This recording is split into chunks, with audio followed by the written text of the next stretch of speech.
Welcome to this meeting of the Executive. My name is Councillor Paul Follows, Leader of the Council, Chair of the Executive. Meeting is being held at the Council Chamber here in the Berries. I like using the word live in the Berries. And it's on the webcast, I think, just to confirm, is it on the webcast? Oh, there we go. I definitely am, because I'm hearing it back. There we go, wonderful. Apologies for absence, Chris Shaley.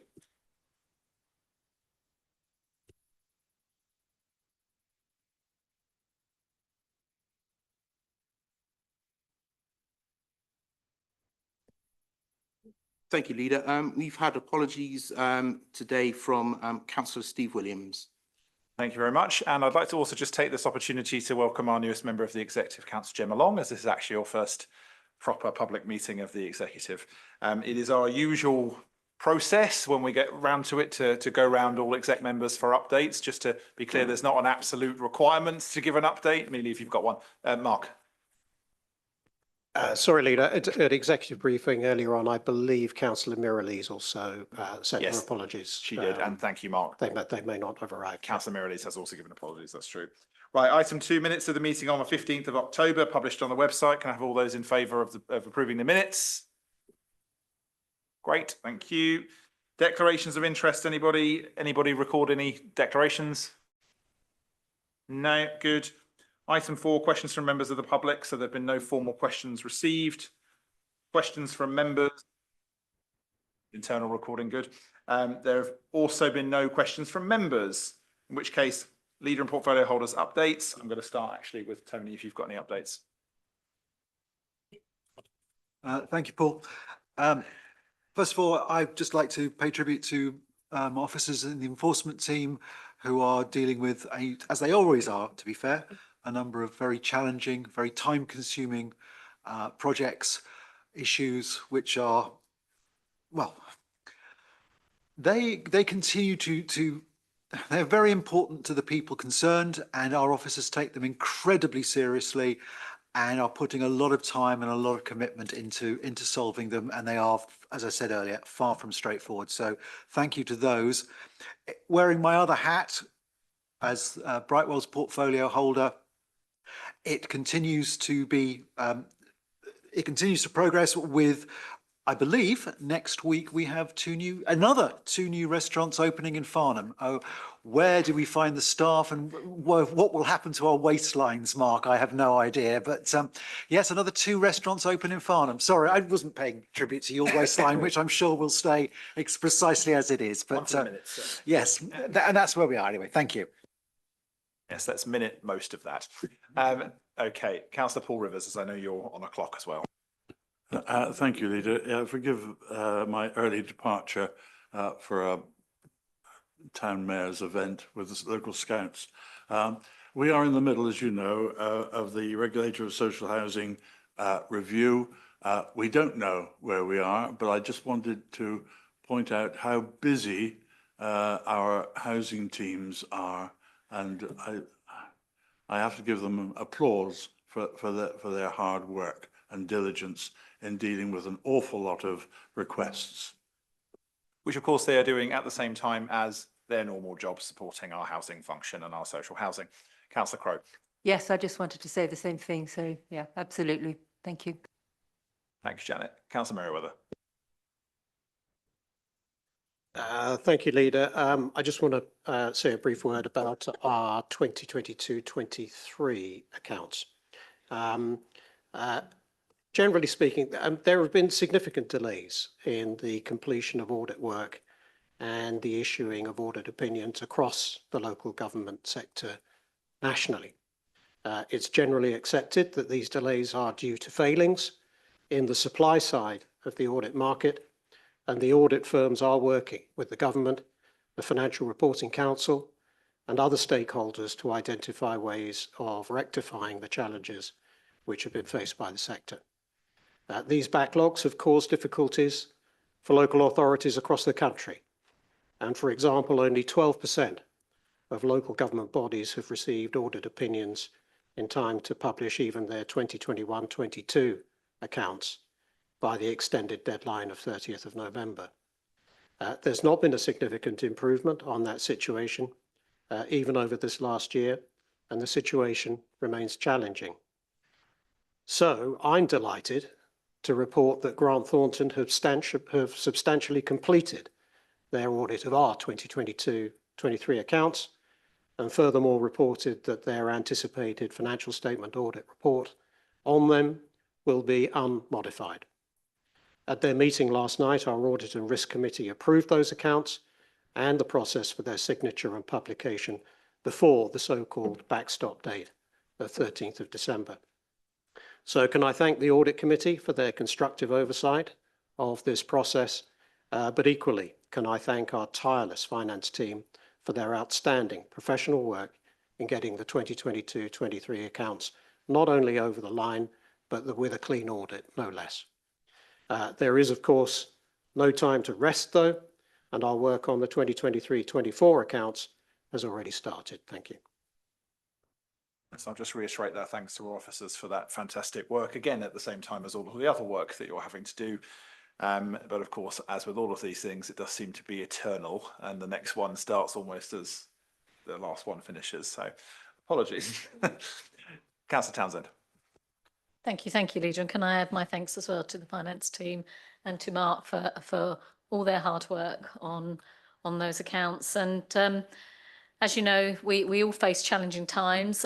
We have the government proposing a new NPPF, which we think will be published before Christmas. The Leader and I wrote to the Deputy Prime Minister back in September and highlighted our huge concerns about the new proposals and the completely unrealistic assessment of our local housing requirement, which increases our figures by about 94% from 710, which was increased under the last government, up to 1,379, and we will be doing everything we can to challenge that figure. Based on that figure, we'd require about 27,000 homes to be built across the borough over the next 20 years, and our population would increase by 50% as well. So you can see the scale of what we are facing. We've also emphasised that we do need a mechanism to be able to get developers to build out the about 6,000 homes, which were either allocated in the local plan or have got planning permission at the current stage. We need to be able to get those homes being built, and we also desperately need investment in infrastructure, whether that's water, sewage, our roads, our schools and our medical facilities. We've highlighted all of these issues, as well as submitting our response to the over 100 questions that were included in the consultation itself. We also submitted a response to the House of Lords Select Committee into Grey Belt and how that might contribute to housing targets. We emphasised that the potential for Waverley to deliver homes on Greenbelt land in rural areas is extremely limited, as the majority of our Greenbelt is also covered by national landscape designations as well, and that remains highly protected under planning policy, national planning policy. Despite the proposed changes, the planning team are continuing to progress work on the local plan and to continue engagement with our town and parish councils as well, and to keep them informed as the plan progresses. And we're also planning to hold a briefing for our members and also for towns and parishes in the new year to update them on what will be then the newly published NPPF, so that they are aware of what those changes, the impact of those changes. The economic development team continues to work on delivering our economic development strategy. And yesterday we had a really positive meeting with the Guildford and Waverley Rural Forum. We recognise that we are a largely rural borough, and we acknowledge the significant value that our many farms and rural businesses bring to our local economy. As you know, our new strategy has 6 game changer programmes, and one of those is Rural Waverley, which is progressing the commitment that this council made to our rural businesses back in April. We're also, to do with the corporate plan, we have got our launch on Friday, as well at the university in Farnham. So we're looking forward to that. We continue to work closely with our high street businesses as well, whether that's the Chambers of Commerce and also our Business Improvement District representatives. And we've also been working with Bramley businesses as well and continue to work on those with our Business and Economy Recovery Group. And we've got a meeting again next week. The team have also been working on a map for the Bramley businesses to highlight key features and attractions within Bramley, and that's due to be published soon as well. So the Bramley businesses as well had their Christmas light turn on the 14th of November to show that they are very much open for business, and I'm sure that we all wish them a very successful Christmas season. Thank you, Leader. Thank you, Councillor Townsend. Councillor Keele. Thank you. Nothing specific from me, but well done to Mark and the finance team. Fantastic news to hear, and also welcome to Councillor Long. And Councillor Long, did you want to add anything? No specific update from me, but thank you very much for the welcome, everybody. And yes, my congratulations also to Mark and to the finance team. Thank you. And also just welcome Chris, who's joined us in Democratic Services this week. Day 2, is it, Chris? Yeah, thank you very much, Leader. Day 2 of many more. And enjoying our wonderful technologically advanced council chamber, I am sure, in the process. Only one other update from me, and just really on behalf of Councillor Mirrlees and myself, we've hosted the first of the corporate strategy events. The first yesterday was on the inclusive borough section. We hosted that in Hazelmere at the museum, which, other than being chased stage right by a bear, as a number of us were, in a lovely photo, it was a really interesting venue, and I think a really productive session, which we got to share with many of our providers, commissioning partners and others around the borough, delivering on those corporate strategy objectives. And I think we've got a lot of useful learning out of that will formulate both our budget on that section and also some really good opportunities, I think, in the new year to work with those people better than we already do. Right, on that note, we'll then move on to the agenda proper, starting with item 7, which will be nice and brief, which is recommendations from Overview and Scrutiny Committees. There have been no recommendation from the Overview and Scrutiny Committees. And the next of their meetings is on the 13th of January for Services and 21st of January for Resources. Right, item 8, report of the Independent Remuneration Panel on members' allowances. First of all, can I welcome the two gentlemen sitting at the back who are from the Independent Remuneration Panel, and thank you again for your work and that of your colleagues in providing the report that we have. Just as introduction, the Council appointed the Independent Remuneration Panel jointly with Guildford back in October 2022. The panel was asked to review the existing scheme of councillors' allowances, make recommendations on a new scheme, and on October the 16th this year, they concluded their review and produced a report and recommendations. Now, obviously, they've been interviewing officers, members, other people as part of this equation. A decent chunk of the council has been interviewed as part of this process, various different levels, backbenchers, chairs, members of the executive. Certainly, I had an interview as well.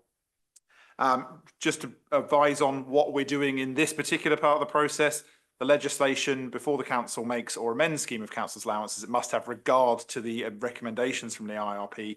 Obviously, these are going forward for formal decision of council on the 10th of December. So it is in regard to the report in front of us and what will be going to council for our deliberations this evening and any amendments that we're, of course, intending to bring. I have, seconded by Councillor Fairclough, tabled a set of amendments for this purpose as one amendment, as just one amendment, bringing a number of changes. I'm just going to outline in brief those changes. The first is to strike the recommendation that vice chairs be removed from the scheme. The reason that I've suggested this is that we need to have capable vice chairs as part of the process. I want to make sure that we can recruit and retain capable vice chairs. I don't think we will do so by removing them from the allowance scheme. We have modified the tier structure. So 2.5 on the recommendations, now 2.6 with the removal of that previous one, refers to a tiering structure. If you look at the back of the amendment sheet, the revised tier model is what I have proposed there. That reduces the allowance for me particularly and the deputy leader. It slightly increases the allowance for the executive as proposed. It restores the vice chairs of committees and effectively deals with a couple of other things that have happened in the round outside of the panel's knowledge, which was, for example, the audit committee are going to be appointing 2 independent persons of their own. So the number goes from 2 to 4. And to reflect on the forecast possible use of the allowance for claiming caring responsibilities. The original proposals from our finance team had forecast that at 10. I've suggested as a just a matter of prudence that be forecast at 15, just so that we've accounted for a few more. The key change from the last time any of you saw this amendment is the addition of what is now new 2.6, which I'm going to read in full. Delegate authority to the Joint Strategic Director, Legal and Governance, and the Strategic Director, Finance and Resources, in consultation with the Leader of the Council, to finalise the scheme position in relation to the Dependents' Carers Allowance, ensuring compliance with the best value duty and all other relevant legal obligations placed on the Council. I have had advice from the monitoring function and legal that we need to consider that effectively separately, because there are some concerns that it's not meeting its legal obligations in terms of demonstrating that a cost has been incurred before a claim is made. Is that correct, Rochelle? Indeed. Yeah. Thank you. Right, so that's the origin of that. The reason that we need to take that offline, I think, is because there is a clear intent of that part of the report from the panel and what we would like to see from that, but we do need to make sure that it's implemented in a lawful way for absolute certainty. I'm sure that's something that we can discuss again with the panel as well, just to make sure, because of course that's something that I imagine has been a recommendation, not just in Guildford, but in other authorities, and we just need to make sure it's implemented properly. Right, that's probably all from me, and I hope clear. Can I just confirm, Tony, that you're happy to second the amendment? Happy to second. Okay, in which case, can I have a vote accepting the amendment? We'll deal with the substance of the amended recommendations as a whole in a moment. Can I have all those in favour? Thank you. So we are now discussing the amended recommendations 2.1 to 2.7. Are there any other speakers on the IRP matter? Tony. The initial recommendations were very focused, considered in depth, and I'd like to share Paul's thanks for the committee who made them. They certainly stimulated consideration within the executive and stimulated a fair bit of debate, a lot of which has led to the recommendations that Paul has just outlined. There are a couple of things that I would like to say, actually. One is the sort of the short term, the immediate term. I think the amendments, the amendment proposals that we've discussed and as Paul's outlined, I think they are valid. I'm not entirely sure they are reflective of the true amount of time that is spent and the expertise that is shown. However, we must recognise, and I think we do recognise, that ours is a community role, and therefore, as such, it's not direct commercial, so analysis doesn't apply. Which leads me to my longer term issues, which I happen to believe that I think it's important that probably society reviews the objectives of what they want from councillors. Now, I believe that there is a desire within this council to promote diversity. And within that, we have to recognise, I'm afraid, that as it currently stands, only certain demographics can afford the time to do the work that we do. And there is a lot of work, and we put in a lot of hours, and also juggle the priorities that we all face. Now, as a council, we are looking to address those concerns, and within these proposals, hopefully, we will be able to improve things. We're looking at the carers allowance, which hopefully through Rochelle's efforts, we will be able to formulate. Those of you who were here last time will remember that Victoria put forward a proposal for greater hybrid working and hybrid meetings, and that also will help people and, touch wood, will encourage diversity. But neither of those are totally straightforward. And therefore, I think longer term, it's not just this council, but I think we're going to need a national coordinated approach to actually identify what people want from their councillors and what councillors are going to be able to do. So tonight, I think we've done a good job addressing our immediate situation, but I'm afraid there is more work to be done, I think, nationally. Yes, I mean, lots of people in lots of other countries, models for this are far more inclusive and allow lots more people to take part. There's a discussion I almost always have in my ward, which is if you are working the checkouts in Sainsbury's, could you possibly be a councillor ever under the circumstances you're doing? If you're doing shift work, if you're doing something that's relatively low paid, it would be practically impossible. And so bluntly, people of a certain professional background, or in most cases, certain demographics, end up being elected councillors. Yes. And largely it's because of how the structure works in the United Kingdom, particularly Victoria. Thank you very much. I would just like to very much echo the words of Tony there. I think it's so important that we do everything we can to try and improve the diversity of the cohort of councillors that we have, to remove the barriers to people wanting to stand in the first place. We all know what a demanding role it is, and it can be quite daunting, but to have all those extra barriers in place on top of that will deter many, many qualified and interesting people from wanting to stand as councillors. I'd just like to thank the IRP for all of their work and for putting forward the idea of a carer's allowance, which will help many people with young families, many people who have caring responsibilities for older relatives. This will make a huge difference, and I really hope that we'll be able to get it resolved so that we can put that forward. Thank you.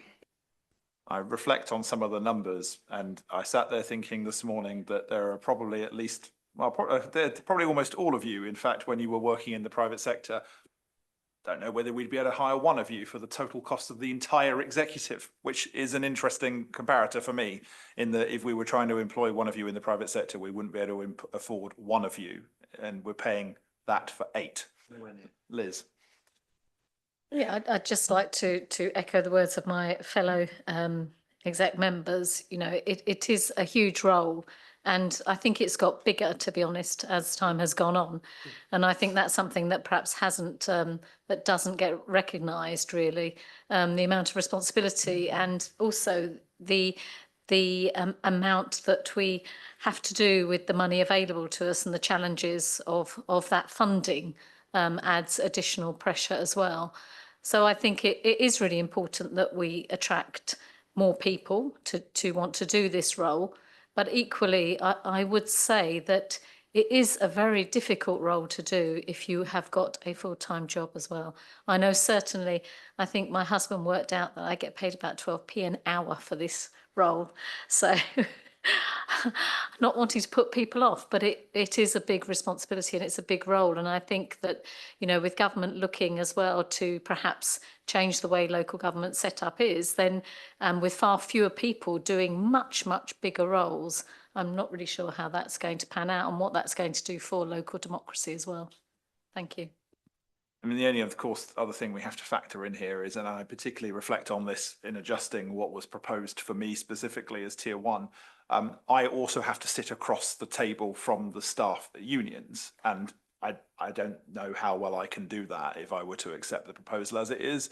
And I think the other thing we have to do is, although we have to try and separate the role out from an individual person for any of the people listed, or any of the roles listed on there, at the end of the day, we are also real people that then have to do these roles. And I can't sit across the room from the unions and say, we can't do your pay rise.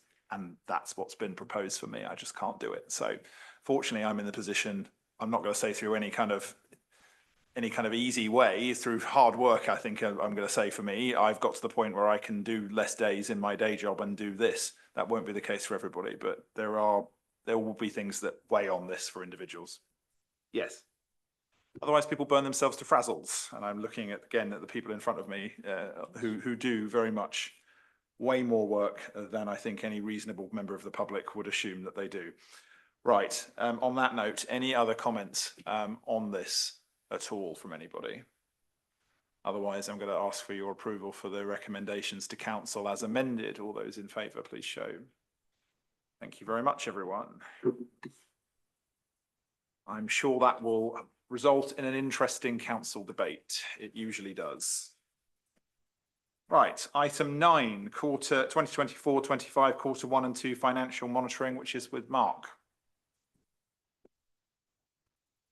Thank you, Leader. This is the first of three items that are all connected in various ways. So I just refer you to page 73 of your packs where this report starts. And this is a new, similar information, but it's in a new format and a new pathway for the reporting of financial matters, independently of the old core quarterly reportments monitoring report. So while the report presents revenue outturns for both the general fund and the HRA that are better net than budget, this should be treated with caution. For example, staff vacancy savings also indicate unfilled positions, which is unsustainable, and also indicative of supply side constraints in the relevant skilled labour markets. While higher than expected interest rates also improve our investment income, this will not be indefinite. And we're also already working on areas where other income, for example, planning fee income, is falling below budget. Otherwise, the report identifies positive variances that are sadly only temporary because they are carry forwards of costs that we do still expect to incur. Just for example, specifically in the HRA revenue budget, this is for the expected orchard system upgrade. And in the HRA capital programme, this is for the phasing of new schemes and property enhancements. So with that caution, I commend the recommendations to the executive. Thank you.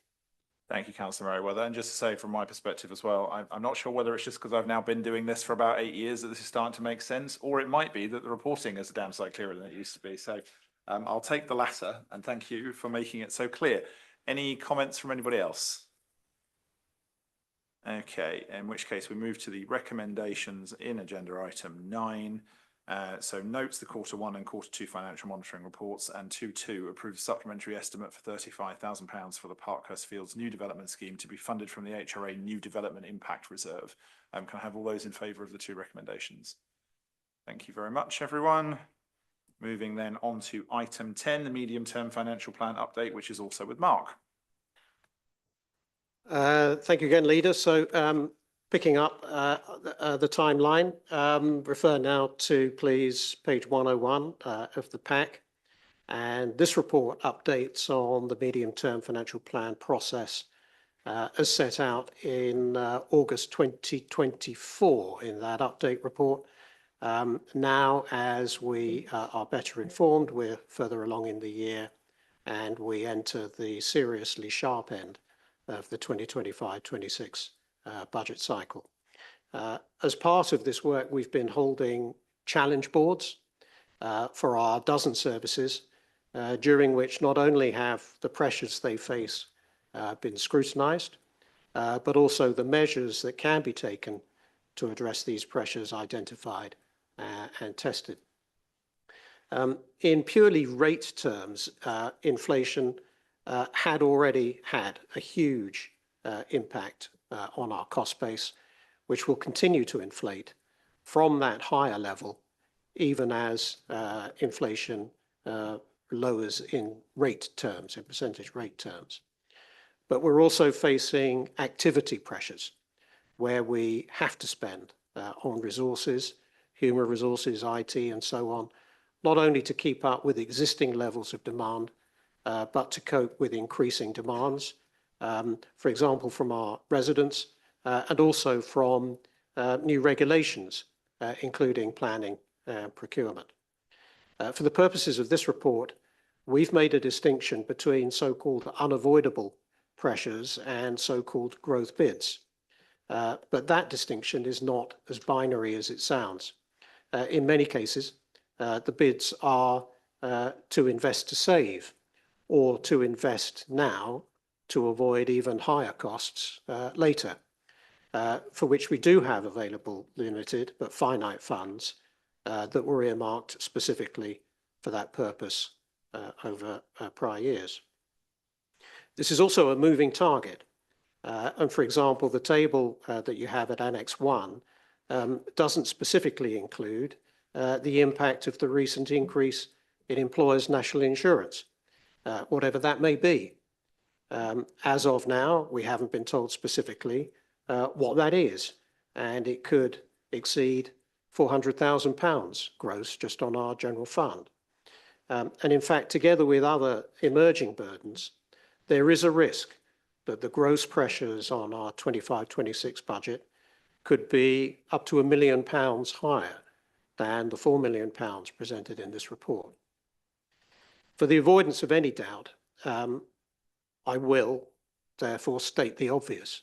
We will not be able to implement all of the growth bids that are identified in the report. And there is still a great deal of work to be done by our outstanding finance team over the coming weeks to prioritise those that we can afford with a view to sustaining our services and delivering the best value for money for our residents. So I commend this report and the recommendations to the executive. Thank you. Thank you, Mark. And just reflecting on something you said this morning, that we in practice, we shouldn't really call these growth bids, should we? Because in many respects, they're remediating basics that we are having to deal with in this way because of such prolonged cuts for so many years. Something I meant to mention in my announcements at the beginning is we're imminently expecting a white paper on local government reorganisation, because even in authorities like here, where we have been relatively able to mitigate most of the damage, others have not. And within Surrey and within whole county areas, there are large areas that are beyond the ability to currently deal with for local government. I read in the Herald this week something that I already knew to be true, which is that Hampshire are also on the entirety of Hampshire County on the verge of a Section 114. So we're getting into areas that had previously been regarded as fairly sound and robust now starting to enter into trouble.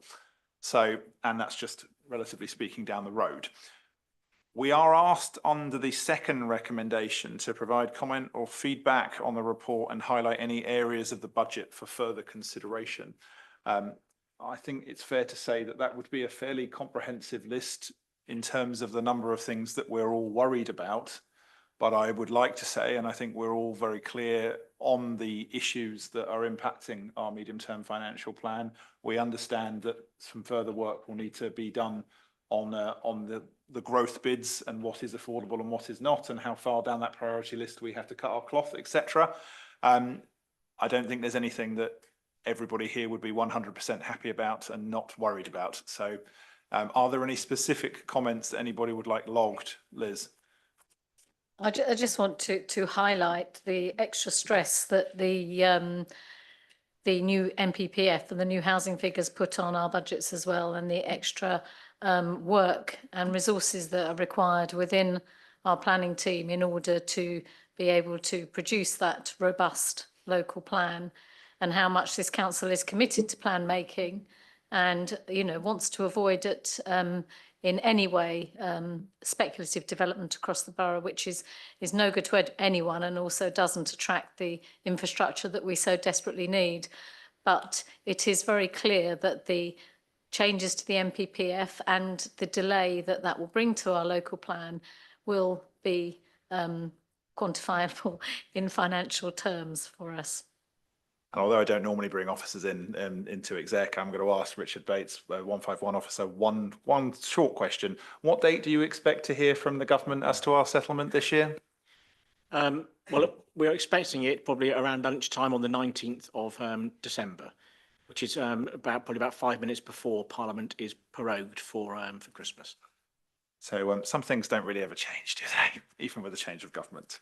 That's actually relatively early compared to some years, though, I would just flag. And it just highlights how far down the budget process we get before we're given some of the fundamental details from central government. And I'm quite often asked by certainly local MPs why it is we continue to ask for money. And I frequently reply to them back that sometimes we're not necessarily asking for more money. We would just like the ability to be able to plan more fundamentally over more than 1 year period at a time. We've been promised this now by 2 successive governments. I am hopeful that next year we'll finally see the first multi-year settlement for, of course, any of the councils that are still around to actually enact it. Any comments, further comments, anyone, before we move to the recommendations? No, in which case, item 2.1 notes the progress on updating the MTF position, and 2 is the aggregation of our comments on those items. Can I have those in favour of the 2 recommendations? Thank you all. And then moving on to the last of Mark's items, and indeed the last primary item on the agenda, is the Capital Strategy 25-26. I will just also refer members to the supplementary sheet, which I think is a replacement of the papers that were published. After you, Councillor Merriweather. Yeah, thank you, Leader. So the report's on page 115, and the Leader just referred to, so if I can just clarify this, there was a recent revision to the published report. I think the report that is online now does not have recommendation 2, and that's correct. There are versions of this report out that have a recommendation 2. That needs to be ignored because delegations will be handled on a case-by-case basis, correct? Just to be clear, my understanding is that we cannot do blanket delegations, and that would be in breach of the financial rules, and that's why that recommendation has been struck. Thank you. After you, Mark. Yeah, 2.2. Right. This is a tough one because the report reads very, very dryly because it is prescribed in terms of its content and substance. Because it describes the regulatory requirements on us to produce an annual capital strategy, the reasoning behind the recommendations that are being made. The strategy itself exists, though, to support the delivery of our corporate strategy and our general fund medium-term financial plan and our housing revenue account business plan. The report comprises the overall capital strategy itself, plus the supplementary treasury management strategy, which includes things called prudential indicators that I'll come back to, and the asset investment strategy specific to land and buildings, all together in a framework that's much better described than I can ever do in the infographic on page 181 of your packs. In addition to the general strategic principles that all 3 documents prescribe, which of course include the pursuit of value for money. The Treasury Management Strategy records specific financial metrics called prudential indicators that this council expects to work within. These relate firstly to our planned capital expenditure, how it will be funded, and the so-called capital financing requirement. Secondly, to our expected levels of external debt, authorised limits on it, operational boundaries, liability benchmarks, financing costs, and net financing costs to net revenue streams, and the maturity structure of borrowing. And thirdly, to limits on our long-term treasury management investments. The Treasury Management Strategy explicitly also includes a dozen treasury management practices which cover, amongst other things, very importantly, risk. In their 2022-23 audit findings report that the audit committee received last night, Grant Thornton headlined that, I quote, councils are operating in an increasingly challenging national context, with inflationary pressures placing increasing demands on council budgets. There are concerns as councils look to alternative ways to generate income. They have seen an increasing number of councils looking to ways of utilising investment property portfolios as sources of recurrent income. Whilst there have been some successful ventures and some prudently funded by councils' existing resources, they've also seen, Grant Thornton have also seen some councils take excessive risks by borrowing sums well in excess of their revenue budgets to finance these investment schemes.